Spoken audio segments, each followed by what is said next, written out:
म्हणत असतानाही मी रोहित पवारला जिल्हा परिषदेचं तिकीट दिलं अशा शब्दामध्ये अजित पवार यांनी निशाणा साधलाय। त्याचबरोबर मी खूप पावसाळे पाहिलेत आणि तुम्ही माझ्यावर टीका करताय असंही अजितदादा यांनी सुनावले। दरम्यान कुस्तीचा एक डाव माहिती नाही आणि कुस्तीगीर संघाचे अध्यक्ष झाले असं म्हणत अजित पवार यांनी पुतण्या युगेंद्र पवार यांच्यावर घणाघाती टीका केली आहे। अरे यांना जिल्हा परिषदेची तिकीट मी दिली, गळ्याच्यान खोटं बोलत नाही।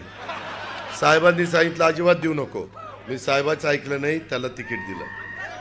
त्यानंतर तो म्हणला हडपसरला उभं राहायचं, म्हणलं तिथं नाही देणार तुला, चेतनची आम्ही तयारी करतोय, तू कर्जत जामखेडला जा, तिथं आम्ही सगळे प्रयत्न करू, मदत करू।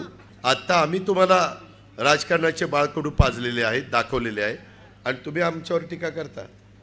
अरे तुझ्यापेक्षा कितीतरी जास्त उन्हाळे पावसाळी मी बघितलेले आहेत। काही तर कधी आयुष्यात कुस्ती खेळले नाही आणि ते कुस्तीगीर संघाचे अध्यक्ष झाले।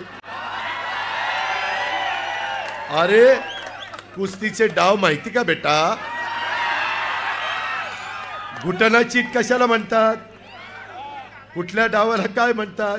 चितपट कशाला म्हणतात? काही जण वेगवेगळ्या पद्धतीने भाषण करायला लागले। अरे तुम्ही लगेच फार वर उड्या मारू नका। तर अजित पवारांच्या या टीकेलाच रोहित पवारांनी जोरदार प्रत्युत्तर दिलेलं आहे।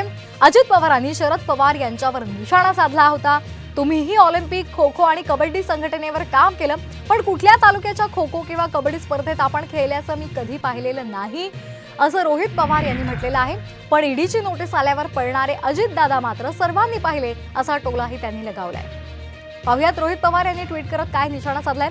स्वर्गीय यशवंतराव चव्हाण साहेबांचे विचार घेऊन राजकारण करतो असं सांगणाऱ्या अजितदादांना निवडणुकीमध्ये मात्र खून, खंडणी, धमकी, अपहरण, मोका यासारख्या गुन्ह्यातील गुन्हेगारांची आणि टोळी प्रमुखांची मदत घ्यावी लागते।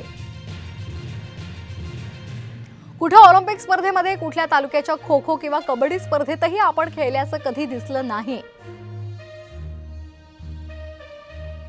पण ईडीची नोटीस आल्यावर पळणारे अजितदादा मात्र सर्वांनी पाहिले अशी टीका रोहित पवार यांनी अजित पवार यांच्यावर केलेली आहे।